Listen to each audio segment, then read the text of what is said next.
It was 2 years ago, at age 37, that Patrick Brown became leader of the Ontario Tories. 1 year from today, he hopes to parlay that into becoming the province's 26th premier. How prepared is he for that job? Does he yet know where he wants to take Ontario? Let's find out. And welcome the MPP for Simcoe North and the leader of the official opposition. There's Patrick Brown. Good to have you here in TVO. Great to be here. Let us do some business off the top here. A full disclosure. My wife is the volunteer co-chair of your Health Policy Platform Development Committee, so we put that out there in the ether for everybody to know in the interest of full disclosure. Okay, first question. David Peterson, Bob Rae, Mike Harris, Dalton McGuinty, they all started on the opposition benches before they got into the Premier's office. So I want to first find out, how well does the job you currently have prepare you for the job that you ultimately want? I think you certainly grow in the job, and frankly, you learn in the job. You travel the province, every corner of the province. You study the government's books. You get a sense of where there are shortcomings, and frankly, you get a greater appreciation for where there's no longer value for money. And so it's very instructive being leader of the opposition, and you get significant insights. You know, if you do win the election a year from today, you won't be the youngest premier ever. And we'll put the graphic up here to show this, but you would be the youngest premier in 84 years. Mitchell Hepburn became Premier of Ontario in 1934. He was 37 years old. Edward Blake, back in the 19th century, was 38. Then you've got Bill Davis, David Peterson, and Ernest Drury, who were all 41. And then Bob Rae was 42 years old. I think one of Ernest Drury's, is it his grandson who works for you? Or used to? He's a good friend. Good friend? Yeah. Anyway.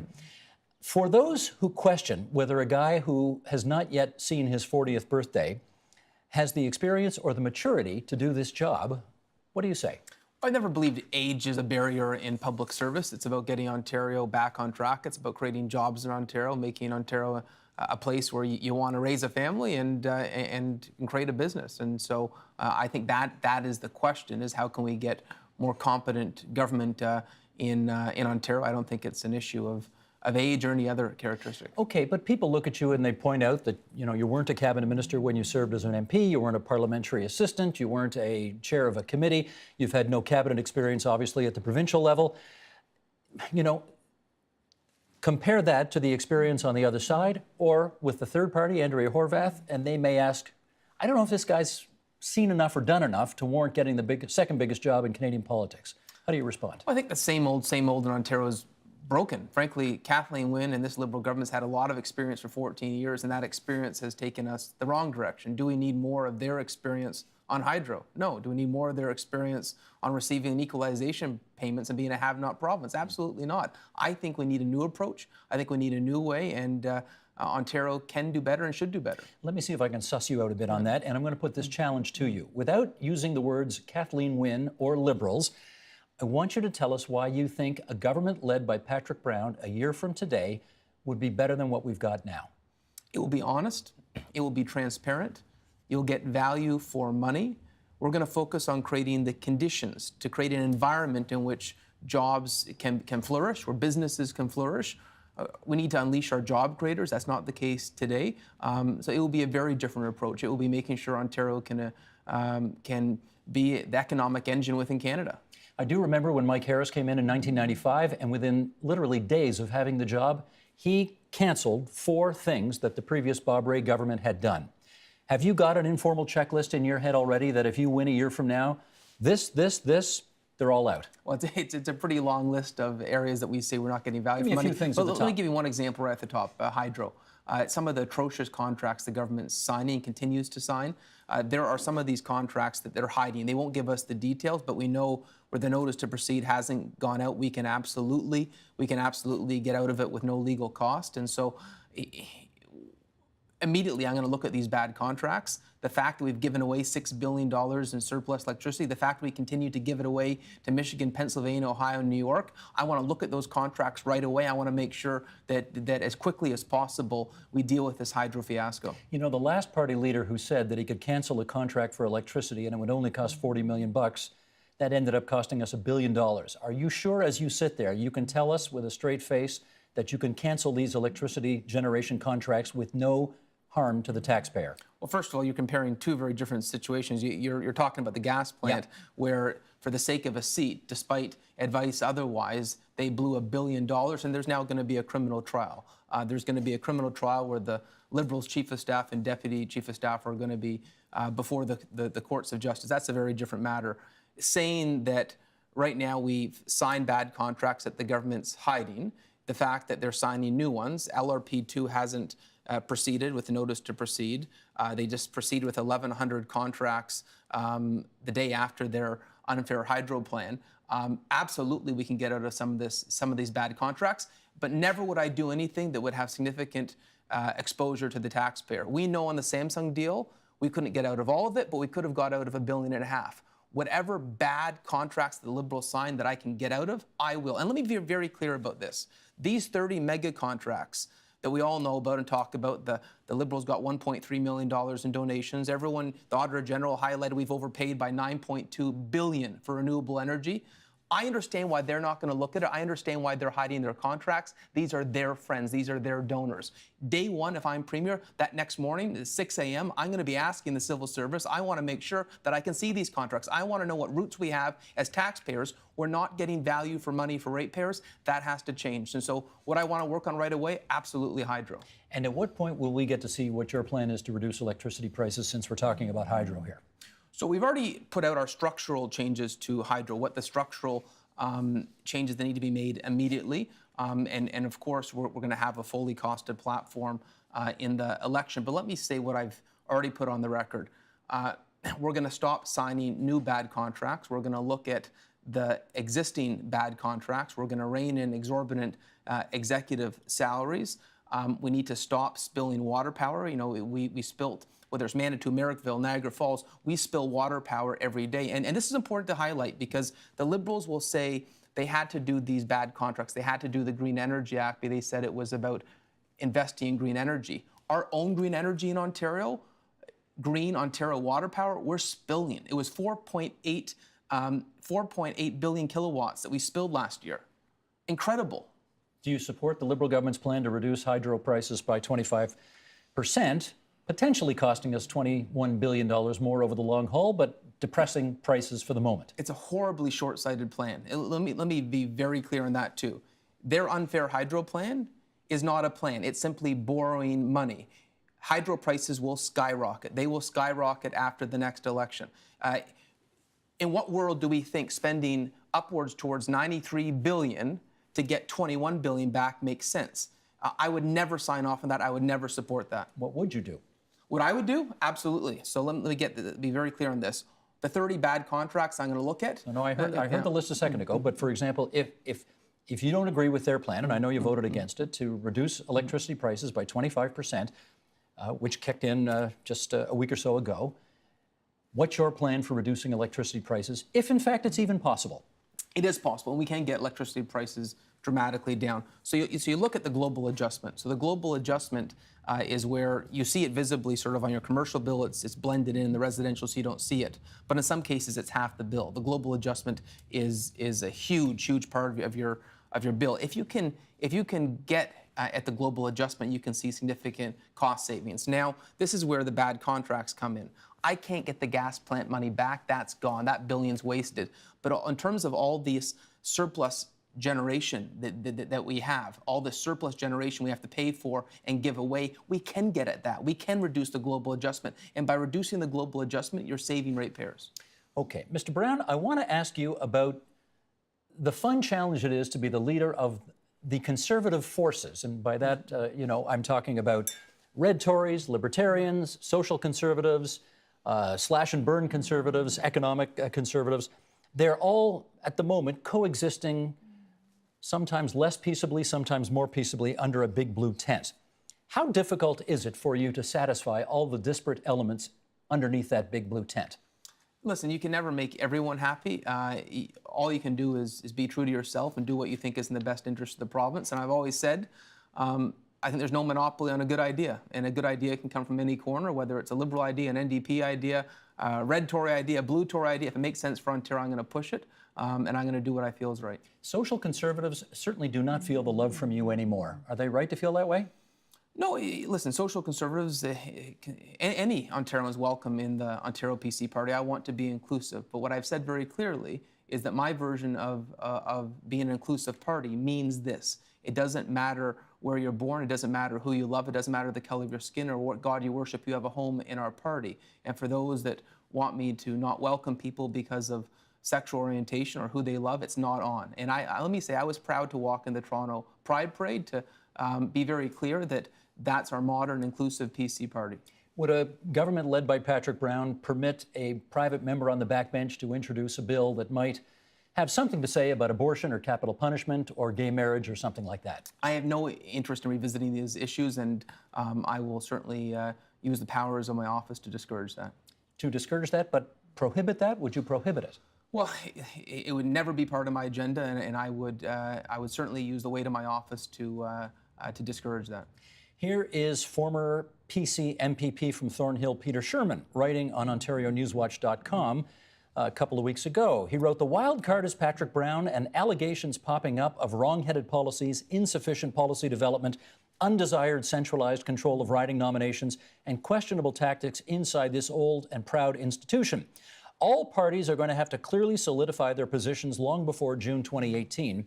If strong voices emerge from unanticipated newcomer groups running counter to what Ontarians have come to expect, the political landscape could look different than the pictures being painted by both mainstream media and polling organizations."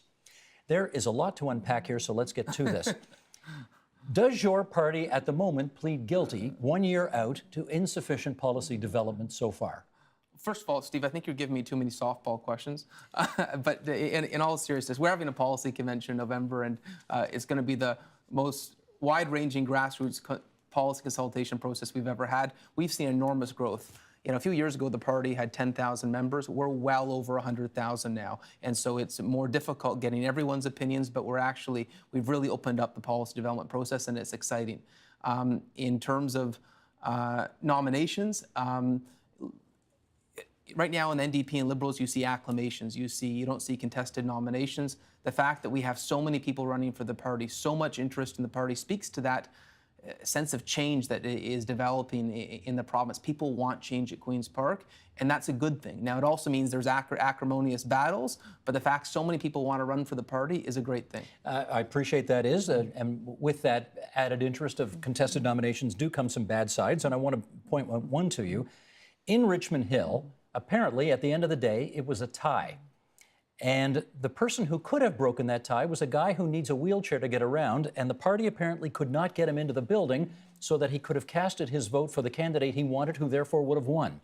The person who did sort of flip the coin and make the decision about who would win was the local party president, and apparently he chose the other candidate. You have potentially right now in Richmond Hill a candidate, therefore, that is an illegitimate victor. Do you plan to look into this? Well, listen, every allegation will be looked into, and that's an allegation that you have repeated. I spoke to the guy who uses the wheelchair, so it's not an allegation. So I know who he would have voted for. At these meetings, anyone that wants to vote is permitted to vote. And having said that, every allegation will be taken seriously. There's so many people who throw their hearts into these nomination campaigns, and I know it is tough to lose a nomination campaign, but the party takes every allegation seriously. They investigate them, and I actually went to the length, because we have such enormous nomination meetings right now, that I actually asked PwC to monitor them to make sure we're getting best practices. That's certainly further than the other parties have gone, and I'm proud to have done so. You know the quip, I heard about that, though. These were the guys who screwed up the Oscars, and you brought them in to oversee your political process? No, I think the PwC has a pretty stellar reputation other than the Oscars, but they did do the federal NDP leadership and have been used in the political process before. Let me ask you about all the fun you've been having with Jack McLaren. He is one of your MPPs who over the last several years has gotten himself into some difficulty with you. He either quit the caucus and joined the Trillium Party, or you expelled him. I think there are different versions on what happened here. I don't necessarily need to go through chapter and verse on that, other than to raise it as an example of whether or not you're concerned that some of the more right-wing and in some cases more social conservative voices within that big blue tent of yours are feeling like you don't listen to them, and therefore they can't be happy in that big blue tent and may need to join other forces, thereby, splitting off votes that potentially would go to you and hurting you a year from today. What do you say about all that? Well, Steve, I'm very serious about building a modern, inclusive PC party. And as I've said many times, and I said to you earlier today, it doesn't matter who you love, doesn't matter where you're born, doesn't matter what your skin color is, what God you worship, what language you speak. You have a home in our party. And I've been patient with Jack McLaren, but 3 strikes, 4 strikes, 5 strikes, you're out. And frankly, he tested my patience too long, despite warnings. And there was too many concerns that he did not share the values that I hold and the party holds. And it's difficult to fire a caucus member, but frankly, he did not share the same perspectives of the party. Do you worry, though, that if he takes some votes away from whoever the nominated candidate in that riding turns out to be, or if you face similar situations, that's going to splinter the center-right vote and make it more difficult for you to win? You still have to do what's right. Whether he takes a few votes away in that riding, frankly, I could not continue to defend comments that I felt were inappropriate. Let's look ahead. You have been in a very interesting spot for the last 2+ years, in as much as you have been leading the public opinion surveys for People's Choice to form the next government of Ontario. So the temptation may be to play it a bit safe, lest you risk losing your lead. Is that the plan? No, the plan is to do what's right. It's to not put partisan blinders on, it's to be open-minded, reasonable, pragmatic, and collect good ideas from every corner. And people are surprised. Sometimes I'll vote for an NDP idea or a Liberal idea. I'm acting that way, governing myself in that manner. That's what I believe. If there's a good idea that's put forward by Sherry DeNovo of the NDP on PTSD, or a Liberal idea on expanding hospice, I'm going to speak in favor of it because it makes sense for Ontario. We're not playing it safe. We're doing what is right. We're being comfortable in our own skin and speaking from our heart.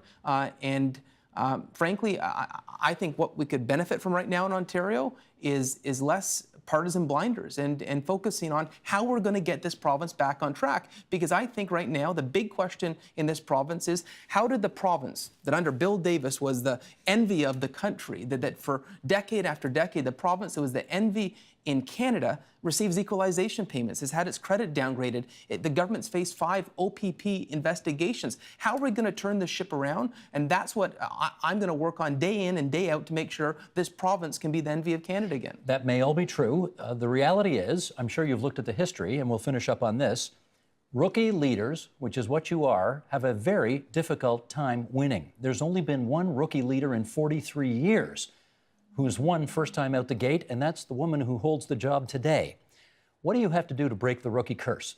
I think a big fan of, someone you're a big fan of, Bill Davis won the first time out too. It was 1971, longer ago. And I'm a big Bill Davis fan, so I hope we can replicate Premier Davis and make sure that by being honest, being transparent, speaking to that modern, inclusive, progressive, conservative vision for this province, that we'll be able to be successful in the next general election and get down to work at making this province an economic engine within Canada again. That can't be a coincidence, though. I mean, apparently people like to kick the tires the first time, but they're not, generally speaking, prepared to give a rookie leader the keys to the Premier's office at Queen's Park until the second time. There's lots of people who've had it on their second go-round, precious few on the first go-round. I'm sure the Liberals will try that line in the election campaign, but the reality is, for 14 long years, they've been in charge of Ontario, and they have let us down. And I think it's long overdue to have a new approach.